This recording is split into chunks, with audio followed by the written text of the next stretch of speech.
Hi, Rach. Hi, good Hi, morning. how's it going? I'm doing well. How about you? I'm good. Um, I like these practices are really helping. I'm so happy to hear that. Something I would have fought with Joe about last year, we just like dealt with. It was so nice. So Which is such a great example of literally how they change the quality of your life, right? yep, yep, And I love how practical and relatable that is because we can all relate to, an argument with someone we love. Uh, right, there's this mythology that, oh, if I meditate, then I'm just always blissful and happy and over here in la la land. And it's like, no, this is right, so practical. It literally affects our ability to interact with people. right. You know, I took a breath, I planned what I was going to say, and we had a conversation as opposed to, slamming in. Boom. Right, Yeah. Yeah. right. Do you guys have the same personality in terms of that? No, I'm much more combative than he is. Okay. Okay. Yeah.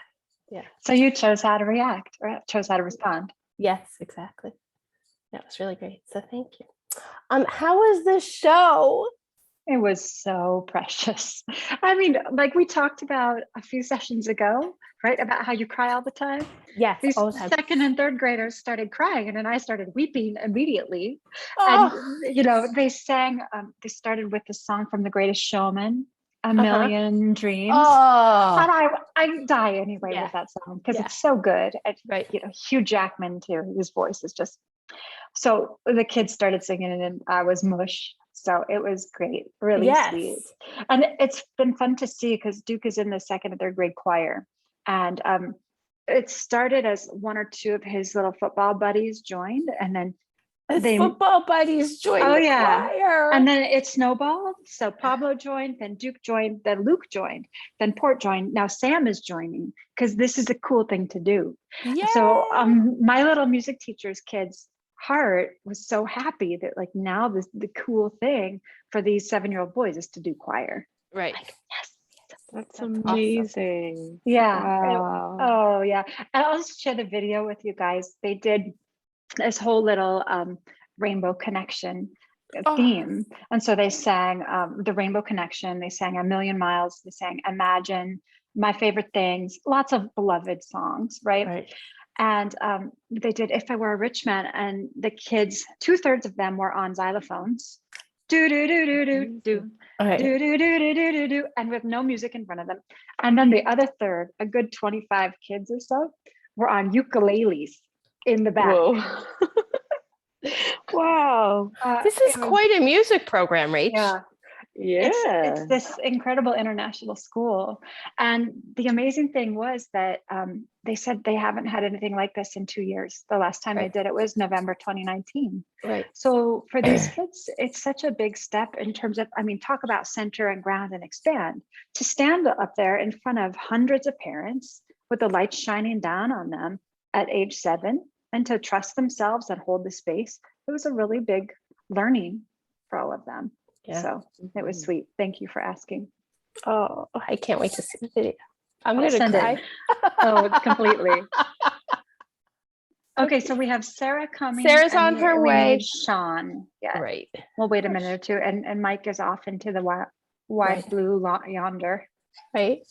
And my dog groomer is coming around 9, so I will have Okay. to excuse myself and wrangle my unhappy puppies. So I hope we're not in the middle of a practice when she comes, and I'll We just have mute quite myself. a few practices today. So, and if you are in the middle of a practice when she comes, that's okay, right? Just notice what Right. happens and get distracted and come back in. Right. Oh, so Jess, I saw a picture of Volta in, was it a cow costume? Yes. Yeah. Yeah. Yeah. So What did cute. you think of Halloween? Did you do anything Halloweenish? We were all a little under the weather, so like I was gonna take him outside. It was kind of warm here in New York, but we went out in the morning and grabbed like it was kind of more adult. Like Noel and I were like, we want to get like a nice pumpkin scone and like, get coffee. We kind of put him in the costume to come do that with us. And we're like, that's enough for him today because Yeah. he was just a little under the weather. But yeah, I mean, he's so young yet, so but it was cute, just to kind of see him. I'm excited for him as he gets older to kind of experience like, yeah, just like getting dressed, like stepping into I always liked Halloween because you can kind of just, I don't know, like try be an actor a little bit or like try something else on or like go beyond what you think. Um it's a fun holiday in that sense.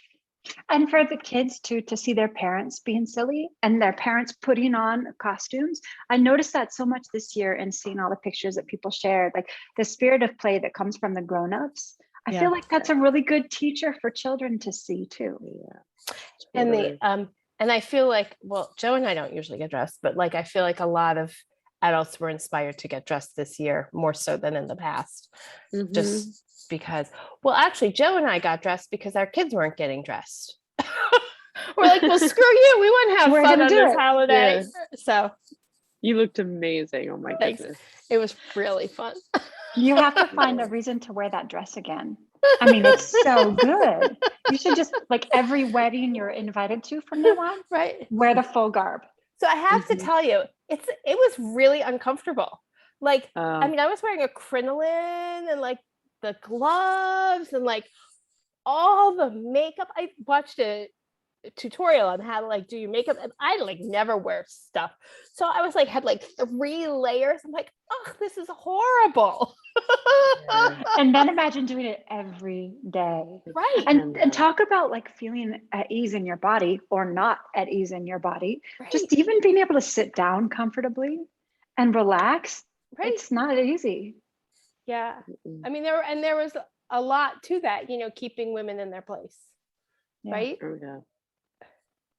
If you're It's all crazy. busy trying to look a certain way and off balance, literally, in your clothing, then you can't do and achieve. And If you're in precarious high heels, you can't stand your ground, literally. Yeah. And I feel like we've all experienced the liberation of that in this pandemic life, like wearing the stretchy pants. And I mean, for me, I put jeans on, I feel oppressed now. They're like so tight and uncomfortable. Oh, totally. Oh my God. I was so happy. I mean, happy is a weird word to say with the pandemic, but you know what I'm talking about. Yeah. Being pregnant in the pandemic was like so relieving in a way. I was Right. like, I'm not going to go find a cute pregnant outfit or do that. I'm just going to be in like stretch, like loose, no buckle button, like Sarah's coming in perfect timing. I'm so We're like, sorry. no to jeans. Just, do you know I didn't even know you were pregnant until like the very end? Because I just saw you, I know. And I feel like I was getting used to like, because I was like within that first year of getting to know Studio B. So I was like trying to figure out all of that, like, don't tell people you're pregnant, job. Oh, Like, yeah, I mean, we would care. I know you guys, and I wasn't actively doing that. I think I was kind of like in the mix of like, oh my God, we're in a pandemic. I don't talk to people a lot in general. And then also like this crazy thing is happening. So I was like having a hard time being like, and I'm pregnant. It was just hard. So I don't know. I feel like a lot of people were like, "You're pregnant?" I'm like, "Yeah, I know. I'm sorry. I wanted to say it." But it's also very intimate. So then if you jump into a new job and then to share that feels like a really quick breach of your own privacy. Yeah, and everyone was so the warmest you could even imagine. Like when you picture like, oh, I've got to say something personal or like something is shifting in my life to my job, like Studio B is like the place you want to do it at. So it's like it was an interesting one because yeah, totally all to that. But yes, jeans could go take a real long hike. Like bye. Then Oh, stretch your so pants done from with here on out. Yeah. I almost didn't come. I'm coming into the office after this, but I almost didn't come in because of getting dressed. But that's how much I love you, Sarah. Well, I'm I getting dressed. appreciate that, Polly. You don't have to dress for me, just for the Well, record. except it doesn't feel right to go into the Yeah. office like in Oh. yoga pants. Well, I understand why middle-aged lady chic is like that Eileen Fisher, just basically a muumuu. but you're in loose pants. Like, who gives a shit anymore? Just Yeah. let me be comfortable. Yeah. Yeah. Yeah. All right, Whew. Sean and Mike are gonna love jumping into this lady convo. Sorry, guys. I have to tell you, I was like, I was crushing it this morning. I got the kids up, like no fighting, no, like I was just like, look at me, who am I? And I even when I dropped Ezra off, when I have to drop him off early, he's usually bummed out. He doesn't like going in earlier than they have like early morning childcare that I take advantage of every once in a while. Um, and I was like, it's like 10 after. I have 20 minutes to get to the office. I put in a mobile order for my coffee, and I'm like, cruising. And I made the decision to not take my phone into the coffee shop because I was like, oh, I'm just going to grab it and go. But it wasn't ready. So I was like, you know what? I was like thinking of all of you. I was like, I'm not going to pull out my phone. I'm just going to stand here. I'm going to Be and everyone present. else in the place is on their phone. So I'm just Yeah. like standing there and taking it in. But without my phone, I had no idea what time it was. And like 15 minutes just like flew by. So I apologize for crashing the party the way I did. But Oh, you were in the moment. I was, Yeah. yeah, I was. So I was practicing ahead of practice. It was good. And time is a white supremacist construct anyway, right? That's right. Like, Oh, I want to hear more about that one day. someday, yes, let's get someone else to teach on it who's much more qualified to do so than I am. But it's interesting culturally to look at it as a like European, Mhm. white patriarchal construct, especially compared to like indigenous cultures of the Americas. Yeah. So that's just Wow, you just blew my mind. in other didn't words, know that. don't feel guilty when you're late. It's like defy the patriarchy, be late. Yeah. So we're going to start with a meditation right away today to finally wrap up lesson 3 and move into lesson 4. So Paula, we'll finish this with plenty of time before 9 o'clock. So you can hopefully really enjoy this first one. Let me share my, actually, you know what? We don't need this screen just yet. This is moving into a 1-point focus meditation. So just find your comfortable seat, whatever that is this morning. Hopefully in a nice loose waistband, expansive pants, tall spine, eyes closed if you want, or if you prefer leaving them just kind of gently half open. Always taking a few breaths here at the very top of the practice to softening your forehead, any tension or tightness that might be there in your brow. Feeling this softness kind of melting down into your mouth, your jaw, your lips, those tiny muscles around your mouth.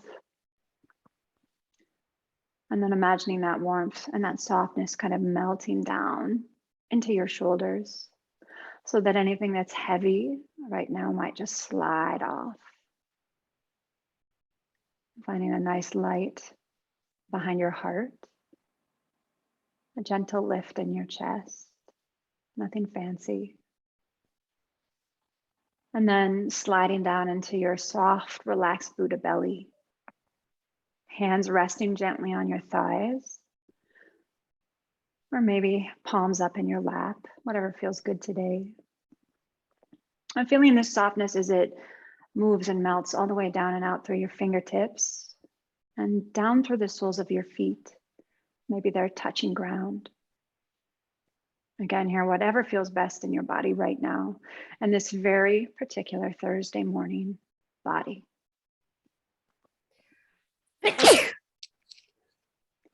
From here, bring your left hand to your heart, and then bring your right hand on top of your heart. And just take a few breaths here to kind of settle your body in and find a comfortable position for your elbows. Noticing your shoulders. And then start to bring your attention to any sensations you might feel there beneath your skin. Right hand steadily pressing on top of the left hand. Both hands steadily pressing against your heart. Take a few quiet breaths and see if you can feel your heart beating right there.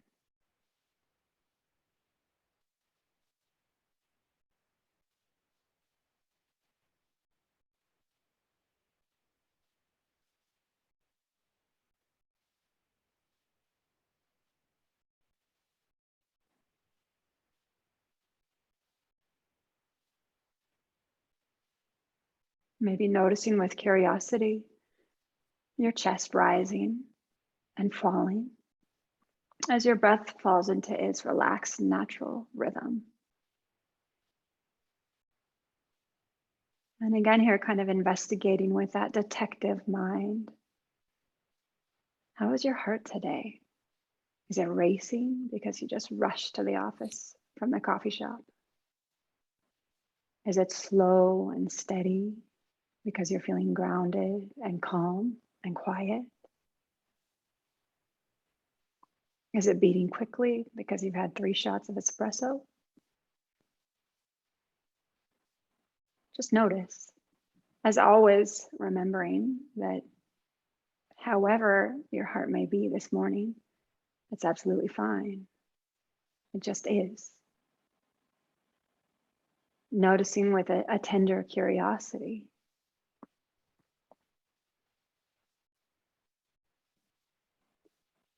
Maybe for the first time today, realizing that your heart is beating. What a miracle it is that our hearts beat without us having to tell them to do so. That as we sleep, as we eat, as we rest, as we run, they continue this steady, musical, essential, primal rhythm.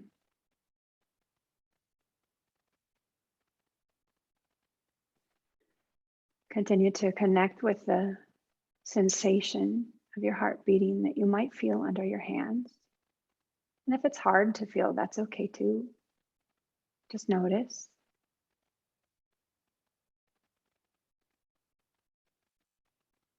And now consider the fact that this same heart, in its tiniest version, was beating in your mother's womb. Maybe if you're young enough that your parents saw an ultrasound when you were in utero, this heartbeat is one of the first times they met you. This steady heartbeat was one of your first ways of communicating with them, of making your presence known in the world. And the same heart that still beats is the heart that has carried you through every day, every difficult moment, every beautiful moment of your life, growing with you, pumping blood to every cell in moments of sorrow, moments of joy, moments of fear, moments of deep relaxation.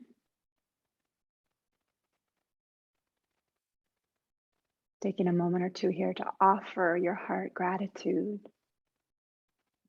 to really see it, to acknowledge it,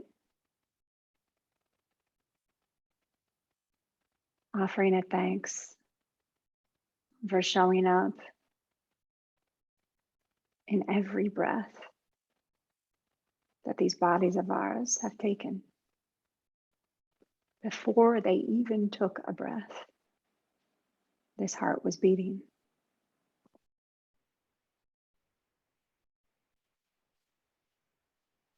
Taking a few moments in stillness and silence.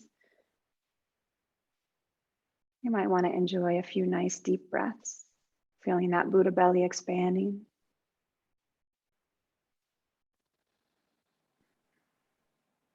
And if you find your arms are starting to get weary, you can notice that too.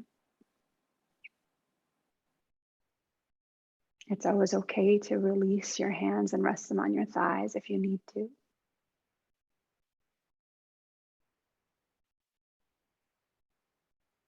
Continuing to bring attention to this beating heart for a few last breaths.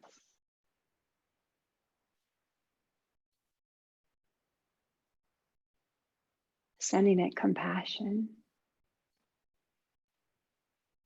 Considering all the moments of heartbreak it has withstood. The times of wondering. The times of loss. Even when things felt quite shattered or uncertain, this heart continued to move along, to keep tapping out its steady rhythm. Sometimes in spite of all odds.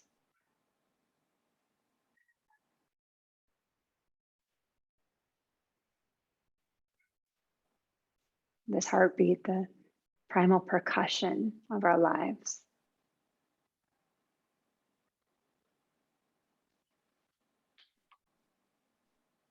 Remembering the ways in which this heartbeat sometimes shows up in other parts of our body.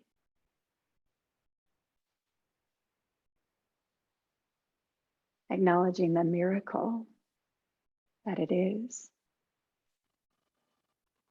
That it continues to pump all these years later.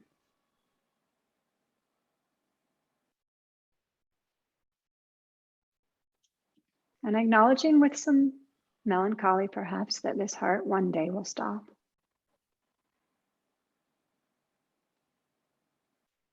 Allowing yourself to sit with that reality of impermanence.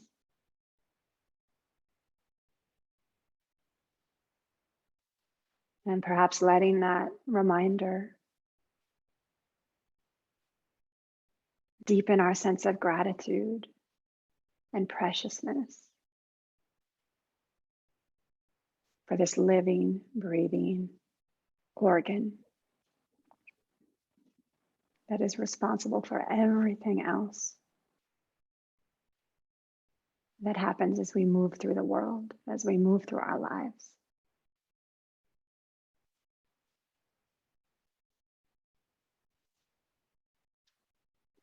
Taking a few final breaths here in stillness, sitting with the fullness of really seeing your heart. I'm spending these few quiet breaths in gratitude, in relationship.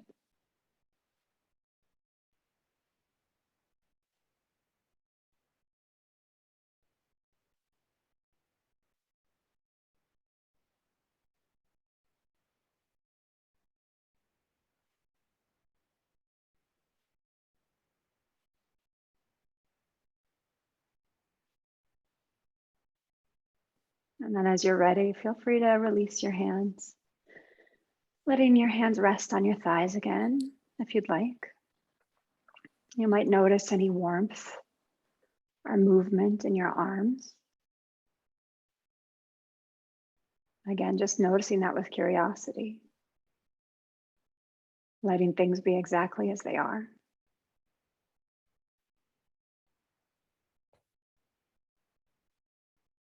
And as you're ready, and only when you're ready, feel free to open your eyes and come back here to this moment together.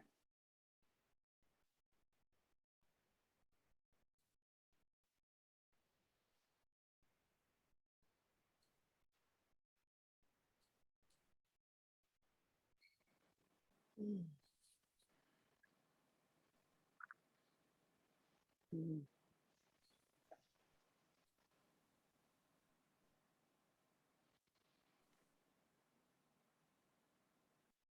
Anybody have any thoughts or sensations you want to share?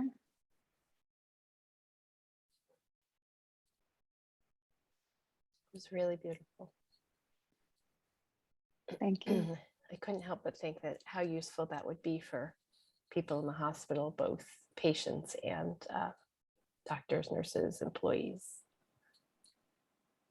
and everybody. And what a potentially complicated meditation it might be for someone like Jen's mom, Mhm. or for somebody who has myocarditis, after getting a vaccine, or whatever the different heart complications might be, or someone who has a pacemaker. There are a lot of factors that could really change that experience. Yes, but I was also leaning into the gratitude piece of it. Got it. Yes. Yeah, it was really, I really beautiful. loved. I'm sorry. Yeah, go ahead. Yeah, I've also feel so much gratitude for that. Beautiful, really, so many different. It felt such like a inclusive experience Mhm. around the heart, which I felt like I could experience like the range of emotions that come up when contemplating like the heart, and just like some of the things that really stood out, just like that wave visualization of the wave, like communicating to folks like from the womb for the first time, and then thinking about the heart as like a musical primordial Yeah. percussive, like we're all music just walking about. And then the fact that it's impermanent, it was really, really beautiful. And something you said too that I think I'm leaning on a lot these days with mindfulness is just the translation of it as remembering. And you said something around like this being just like remembers that this is just how it is now, like just remembering that it's like this right now. And just like that being like the foundation of like the practice, like it's just a remembering that it's impermanent. And in a way, like that naturally drives me toward gratitude without forcing it. It naturally drives me toward being more compassionate without forcing it. It feels really like lived and authentic when it's that, And it was just a really beautiful practice. It really was gorgeous. Thank you. Thank you. I'm glad we got to do it together. I found myself thinking about all the times as a child when I stood up in elementary school and I had to put my hand on my heart and recite the Pledge of Allegiance, Mhm.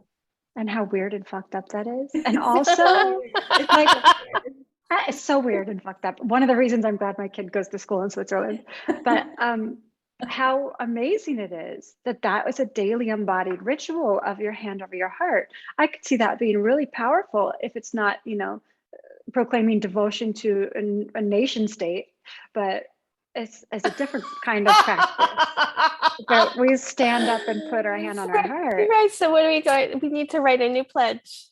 Yeah. Yep. Pledge of Allegiance to heart. my heart. Right. Yes. To One gratitude. nation, I pledge exactly. allegiance to gratitude and compassion. Yeah. Yeah. I had some of the same right before you. Dog groomer's here. Oh, the dog groomer's here. Well, it was good timing. Yeah. Right before you spoke to, because it was very much reminding me of our discussion on impermanence and preciousness. So that that similar sadness kept like creeping in, mostly because I was, even though I kept trying to return to my heart, I kept thinking of the hearts beating in the bodies that I love. Like, so I was thinking of, I still laid, like, Ezzy's the little guy, and I'm just like still laying next to his bed before he falls asleep. And sometimes I think about his like tiny little heart doing its job, or when I'm laying next to Josh, when we're falling asleep, Yeah, so it was a mix of like it was really it was so beautiful. It was just like the full range of um, emotion, and just thinking about it in so many different ways and different levels or layers. Um, Thank you. I'm glad. I really feel like we need to make space in meditation for that full range of human experiences, not for contrived sort of striving toward a Mhm. precious experience or a grateful experience, but that the grateful experience can be there and exist simultaneously with the sorrow and the melancholy and the joy, and that it flows, right? And it's all kind of the same potion swirling in consciousness, and that's normal. And I've been working on the emails for the emotional well-being And module for the let me facilitators. just interrupt and say I just was blown away by those first two, Rachel. They were wow. Thank you.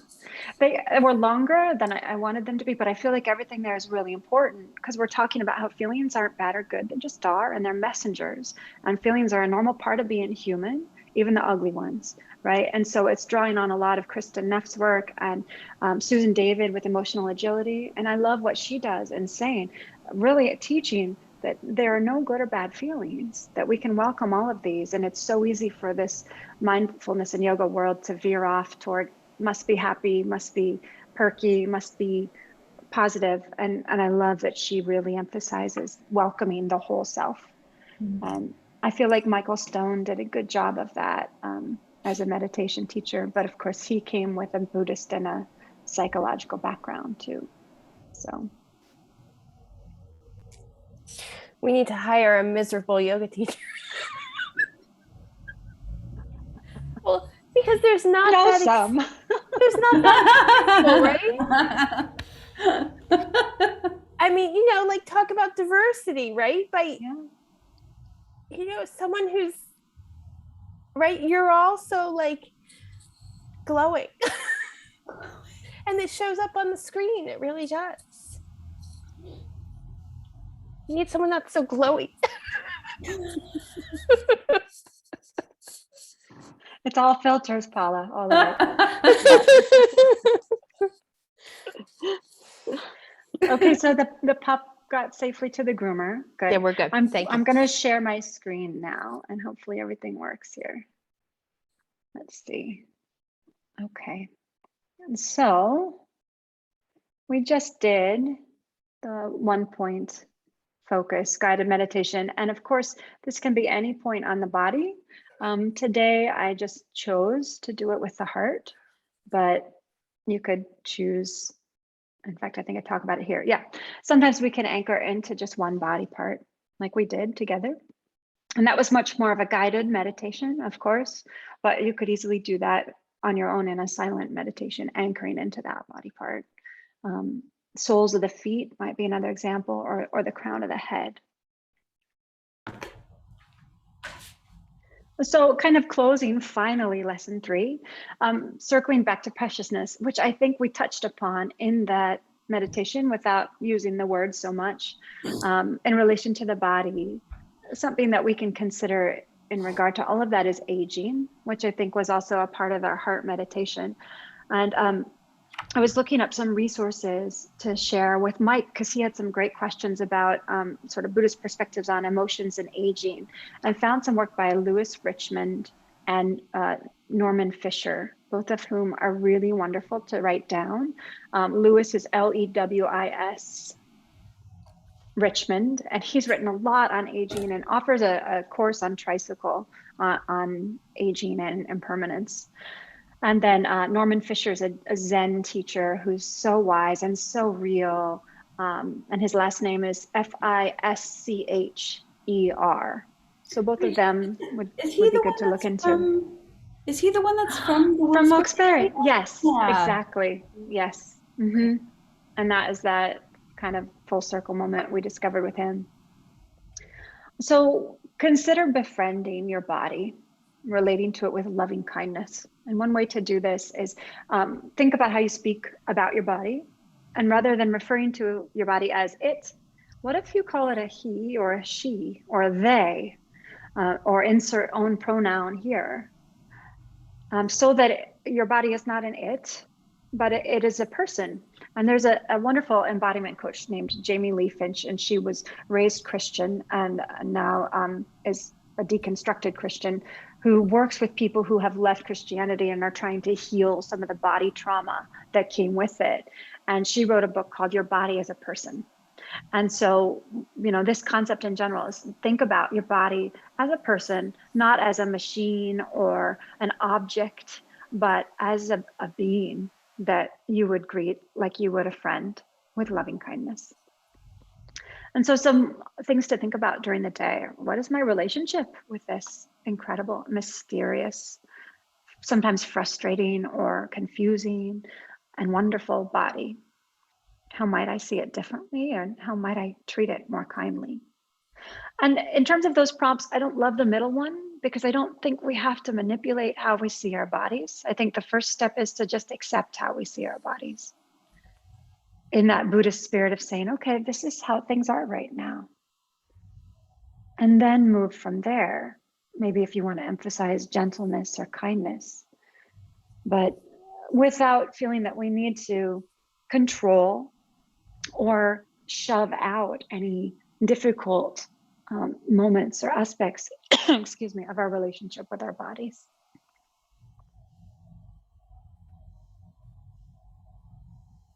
So that said, we can move on to lesson 4, which is the same topic, mindfulness of body, part 2. There's so much content here. We need 2 lessons. I'm just checking the time. We're good for now. Okay. So a quick review of lesson 3. We looked at mindful meditation practices and how we can use sensations of the body as our focus. Always remembering this idea that the body can be a powerful teacher, and it's always communicating with us. I loved when we chatted about what are some of the ways that our bodies send us messages. Sarah, you said sunburn, or like indigestion, or whatever, exhaustion, all of those different ways that our bodies talk to us. And the question is, are we listening, or can we dial that in so that we can hear more clearly? And then finally, the importance and the wonderful potential of returning to the body as a steady anchor when we're triggered, we're overwhelmed, or we're stressed. As Sharon Salzberg says, it's the ultimate mobile device because it is always with us. It's always available to drop in and ground us. Although that's not always true, I should say, especially in cases of folks who have dealt with trauma, maybe PTSD. It might be scary to drop into the body. It might not feel safe to drop into the body. Something I say to Duke a lot is, trust your body. It's so wise. It will always tell you the truth. But the tricky thing is, there are some people, maybe someone who's returned from war, and his body might not always tell him the truth. If it's July 4th and he hears fireworks and his PTSD is triggered, there are complicated things happening in the body there. I'm not qualified to speak on them as someone who's not a therapist, but as teachers and as people who share this sort of teaching, we want to be mindful that for some people, the body doesn't feel like a safe place to land.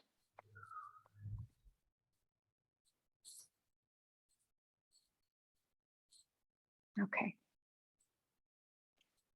So introducing the 4 elements, you can't see it because our faces are above the words there, but this is a beautiful painting of the 4 elements that I found by Daria Actus. I can't say her name, Actus.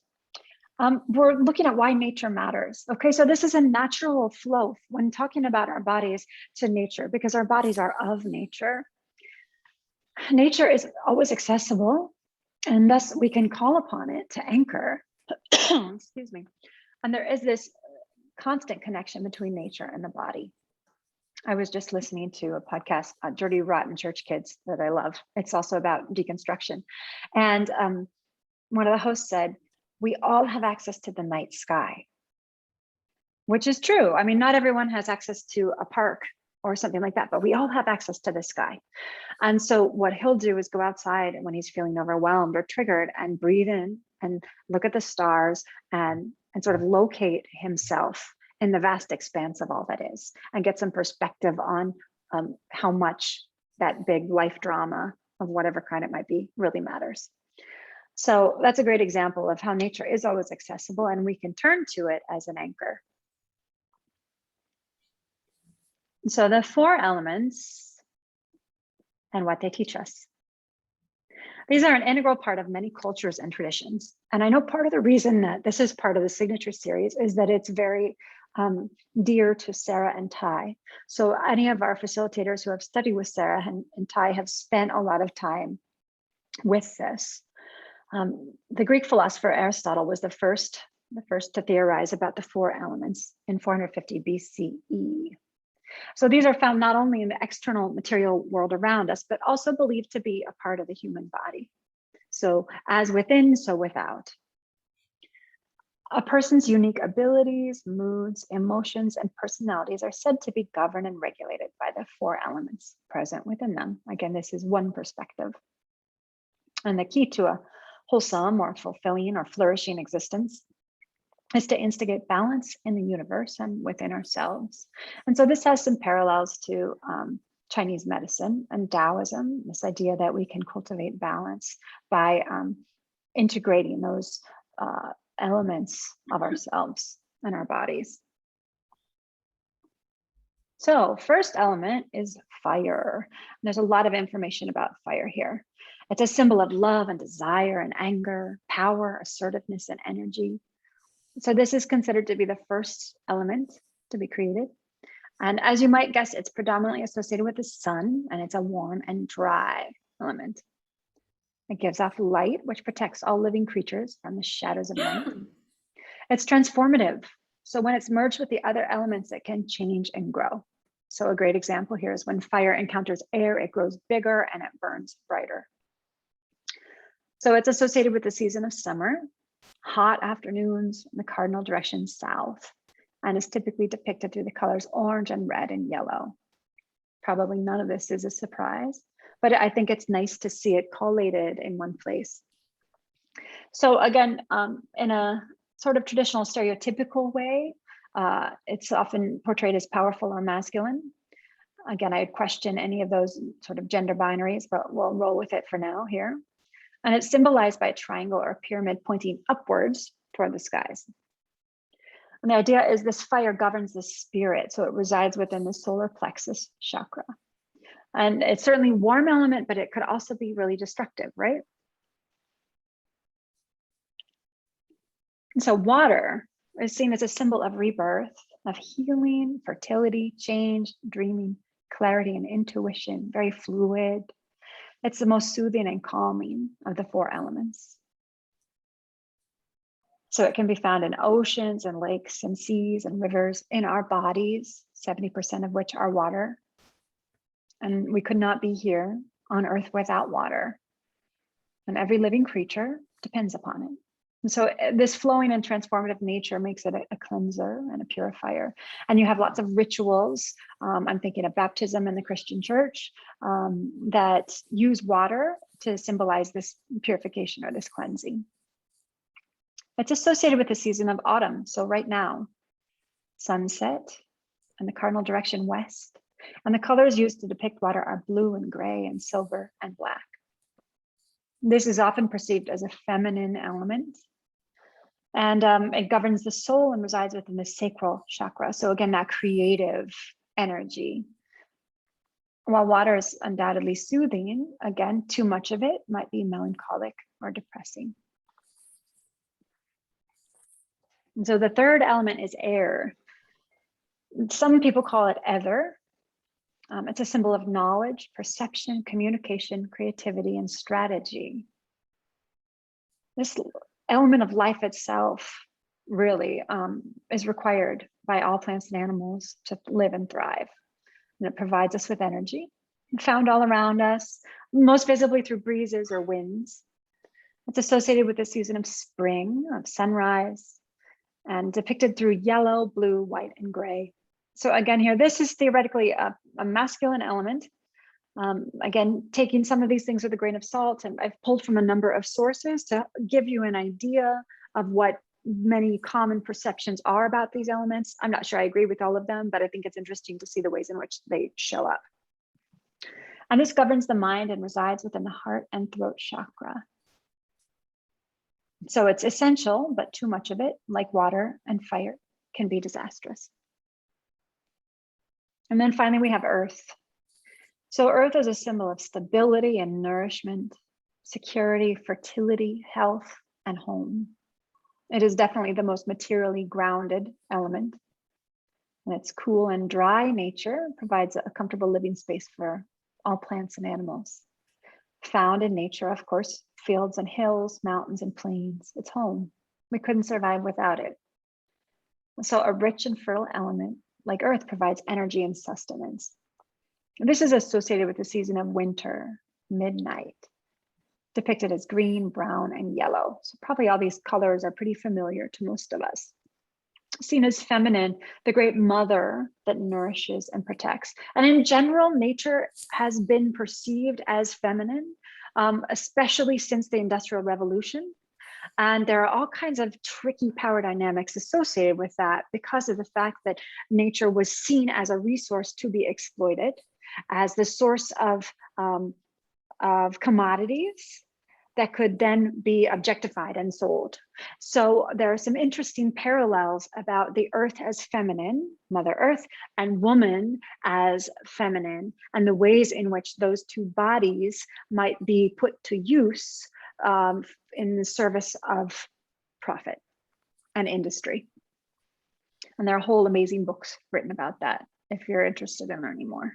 Yeah, I was just going to ask, are there any off the top of your head that were authors that I'm thinking of one who kind of wrote the seminal book, and her name is Susan, and I can't remember her last name. So let me send it to you after we're done today, because it's a pretty profound connection. And after you start to read about it, you see it everywhere, especially in terms of capitalism. I mean, there are some really intense metaphors, rape of, the land, and colonialism, and this idea that land is a place that can be claimed, and the national borders are constructed sort of under colonial, patriarchal guidelines. However, that land can't really be controlled in that way. So when you look at land and bodies and gender, it really gets complicated, and you really start to feel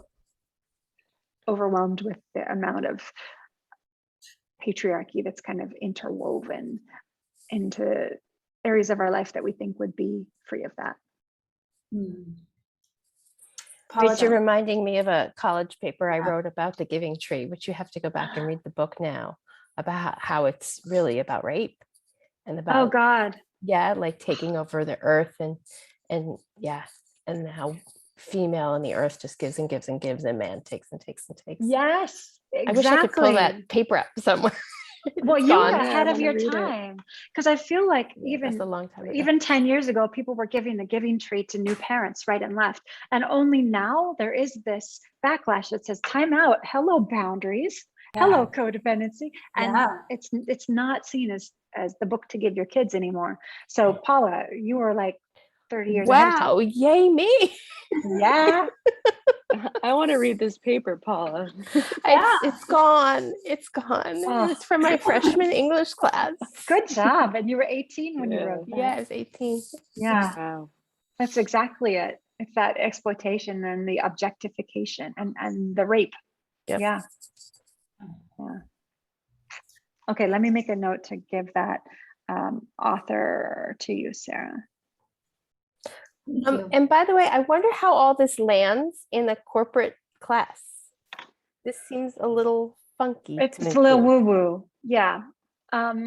We haven't been teaching it in the corporate classes. Good. Yeah. I think this, because the signature series was always bloated, and it's great when we have time like this and we're a Sangha who isn't in a rush. But that was one of the first things that we had to cut when we had to kind of figure out how to cut it down a little bit. Yeah, good. Yeah, because this isn't what you want to be teaching with Coldwell Banker real estate. Right. No, you're selling land. You're a rapist. But yeah, yeah. But isn't that Definitely. interesting that here we are pretty open to all the woo-woo, and even for us, we can sense that it's Yeah. out there in that realm. Yeah. It's so interesting too, because like the woo-woo thing has been like a, oh, we can't talk about, but like that's exactly this. It's like that patriarchy that's fueling, like we can't say woo-woo, or woo-woo is bad even. And but Sebene Selassie does a really good element practice around like tea, like just having a tea. And she's a New Yorker, so she's in just her apartment, and so she doesn't have access to a lot of green space, at least in the way that she describes this. But it's very, very basic, and it's not. She does a great job of like not being like, I'm not going to be woo woo, because she's also kind of like, fuck that, like I'll be as woo woo as I want. But she doesn't belabor that. Like she's one of the people that have made the elements practice feel quite accessible. And I wonder if that could be something to explore, to drop in, because it is so powerful once you like take it in. Absolutely. But it's just like it is truncated. It's like hard to come at this, in a corporate setting, to be like, okay, let's talk about Chinese medicine and Taoism, and everyone's like, well, wait a second. What I Right. mean? Right. But, I thought we were just learning to be more mindful. Right. That's Right, what they're right. thinking. Right. And isn't that interesting though? Like even the idea of talking about energy or spirit, things like that, it definitely feels outside the corporate box. But it, just like you said, it points to how patriarchal and corporate that setting is, that those kind of topics have been deemed inappropriate or too spiritual, or not suited to that setting. Yeah. And those people are like, I know I've worked in like, music industry, like management, like working with big companies, that everyone is actually I mean, we all know this, really thirsty for it. So once it gets shown to them, if it's shown with care, like, in a way that's not too, I am teaching you shit. People are like, oh God, because it's the elephant in the room. It's like, oh my God, like we all need to, I feel like those are the practices that like the weird ones that land the most, even in the corporate clients. Like if I like do a weirdo sound thing, I feel like everyone's like unmuting their mics and they're like, anyway, I want to, because everyone wants that, but it's just, how do we do it that makes everyone feel like they're not being taught or talked down to? It's very hard. And I think part of it is looping back to where we were earlier and talking about nature as being accessible to all of us and being a window into this for all of us, whether you are spiritual or not. Like most of us, when we walk into a forest, something changes physiologically and mentally too. And so if that's a gateway for folks to get into this practice by relating to the fact that this is about walking through nature, maybe that's a great way to open their minds to some of this. I always led a retreat in California. We would go up to near Tahoe, and there was a great Sierra Hot Springs, like funky 1970s hot springs sort of hotel, like it's run by your grandparents in 1974.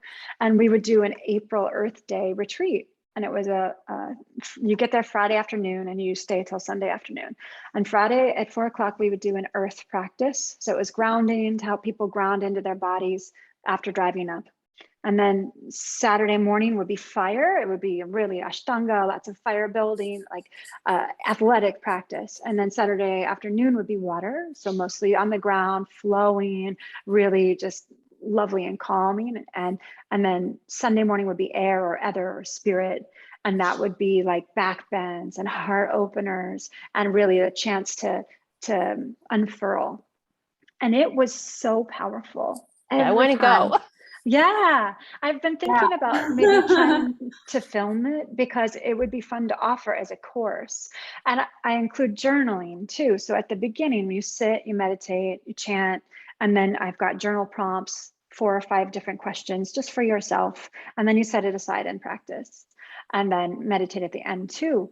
And it's so lovely, and it does feel comprehensive. So in that experience, it really, especially when it's in the elements like that, when you're in the mountains and there are hot springs, it made me feel like there's really something that is wonderfully inclusive about this 4 elements approach, because we can tap into all of those different aspects of ourselves, and at the same time tap into the way they show up in the natural world all around us. So yeah, this Love makes me that, want to Rachel. do Oh that my God, again. I want to take that. So I I know, want to go let's to go. Tahoe with you, like so much so. And it's making me think of too, like how you, like it, if I like the elements as like guides, like, oh, I feel really earthy, that I might need some air.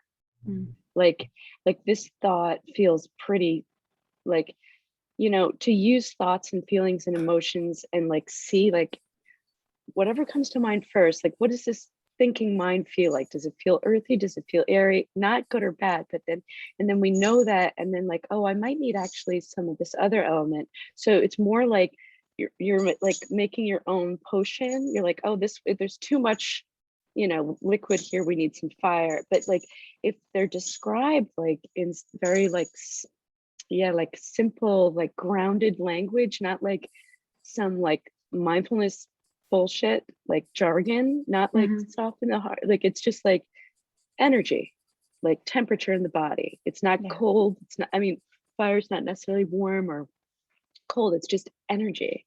And then like people could start to be like, oh, like now I can experiment in the lab a little bit. Because it is really powerful just to get to know like, oh, I might need this. But that also feels like less esoteric and like, oh, I can take this into my day straight away.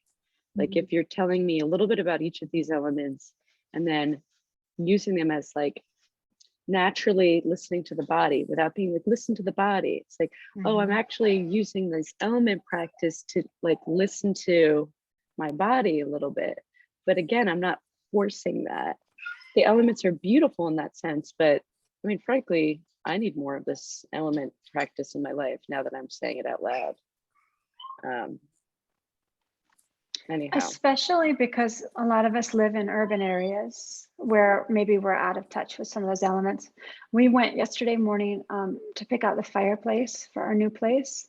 And so we had to drive 20 minutes into like more rural Switzerland where nobody speaks English, and go up these stairs into this little office, and there's a workroom. It felt really just in the work and in the body.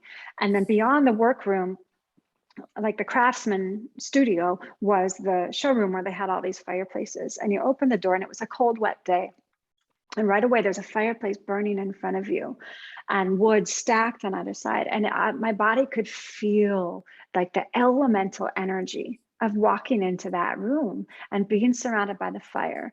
And it was a great reminder of how much something very simple like a fireplace can bring your body into a sense of balance, or inspire more, or calm, or soothe. In the same way, I guess, you know, taking a dip in a refreshing body of water has the same power.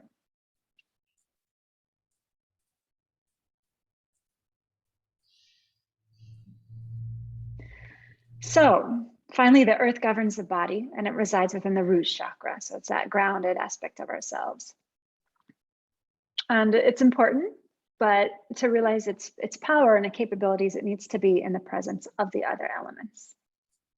So I'm wondering if you want to throw it out, what parts of the body do each of these elements correspond to? What do you think? I think of air as being connected to like ideas. So I would say the head for air.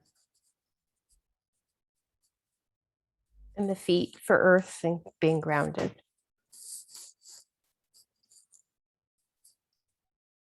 Maybe the heart for fire. I feel heart for air also. Mm. yeah, I think it depends. Like for me too, also I'm thinking of fire as like thinking, Mm. just like the energy or pace of thoughts. And fire as digestion. Yep. I don't know what to do with water. Well, elimination and like the Yeah. urinary bladder. Right. It's not as glamorous. I mean, water is that energy, that motion that moves blood all through our body. Yeah. And water is snot and phlegm. I mean, Tears. and all those bodily fluids, Yeah. sweat. That would be fire too. Mhm. I think of groundedness as, sitting. My butt feels grounded here on this chair right now. Uh-huh. My thighs feel grounded. And I'm also thinking too about, in the last slide, how Earth needs all of the elements to come alive. Because I'm thinking about like if the body was just dust, like Earth alone, and then as soon as the water comes, sort of form begins, and how the energy causes like all of the elements. Like it's just like such a true collaboration. And it's interesting because it's like 1 minute it's like Earth could feel thoughts. I've had thoughts feel earthy in like a way too. It's just like they're kind of always doing this thing together, like how the painting is. I love that painting because it feels so fluid and in motion. And it's interesting to me to think about how some people in our lives, can you identify one element that's really strong in them? So my son Teddy is such an earth person. It's crazy. Like we went ziplining a few years ago, and he, of course, got stuck in the middle of the zip line because this kid just needs to be connected to the earth. Like he's a great athlete, but he can't ski because he needs to just be grounded and connected. It's so funny. Like any time he has a new experience that's not earthy, it doesn't go well. Wow. Yeah.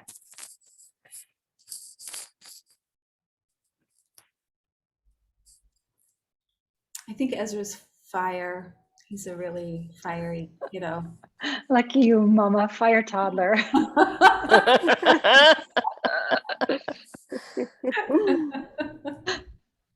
And Jameson is water. He's my emotional, like deep. He's my, yeah.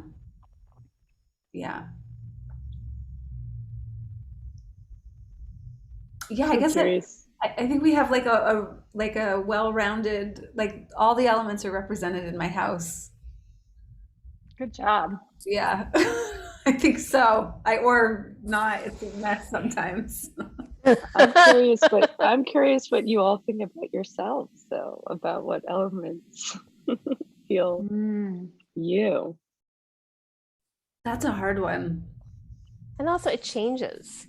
Yeah. Like I was feeling really, really heavy and like earthy, but like in a bad way. After being at home so long. And then since going back in the office with people, I feel much lighter, much airier. So it's a wonderful shift. You needed that element. I did. Yeah. I used to think I was water because I think I'm a Yes. Pisces. So I automatically thought, oh yeah, but I'm not really into astrology, but I don't know. I agree that it changes. I feel a lot of earth and a lot of fire. So, and air, yeah, it's tricky. I don't know. What about you, Jess? No wonder why I like you so much, Rachel. I think my rising sun is Pisces. Not that I know anything about astrology. I just love reading about it. I know a lot. So if you need any questions, Sarah does well. Oh my God, give me all the readings. I agree. It's changing. What I can say is that I feel like I'm often like fire and earth as a mixture. And I feel like a lot of my work is about connecting to that water, that intuitive, like flowing, like, I know that that's in there. I know it's like the bedrock, but like I often have these other elements feel more pronounced. And so that's the vibe, but it's changing for sure. What about you, Sarah? Do you know right now? I'm just thinking, I think even where we have different roles, and I feel like we show up as different, like we show up in different ways in different roles. Like, so like I think at work, and even my role as like, you know, calendar keeper, like schedule keeper at home. So there's a lot of like earth and like steady, like, okay, you can come to me. I've got that, you know, there's a lot of that going on. When I'm feeling my best, when I have those like, you know, those like manic's not the right word, but you know what I mean? Like when I'm really feeling like what I feel is like the best expression of myself, I feel a lot of air. Because I don't, you know, I don't get a lot of like space for creativity right now. So I think when that is allowed to kind of express itself, yeah. A lot of earth though. I see that. It's interesting too how the tangible aspects of our lives kind of affect how the elements show up in us. Like I went gluten-free 11 years ago now. And at that point, I mean, it was such a transformative choice in so many ways, best decision I've ever made, but it really shifted a lot of the ground energy toward more air and fire. And it's like because of wheat. So it makes me wonder, okay, what else in our daily lives has the power to shift that balance so that if we can learn to tweak it, we feel more fully ourselves and more fully integrated in terms of the elements. Yeah. That's a book. Yeah, for sure. Oh, Volta's crying. Yeah, I think I've got a good one. Yeah, it's 37 past the hour. So let's pause there. We have a 4 elements meditation to do next time when we start. And yeah. And put your oranges back in the fridge. Exactly. Or eat them or squeeze them. We'll try for next week. Thank you so much, you Rachel. so much. Thank you. Thank you so much. Thank you. It was great to be you. with you all. Have a beautiful day. Bye, Volta.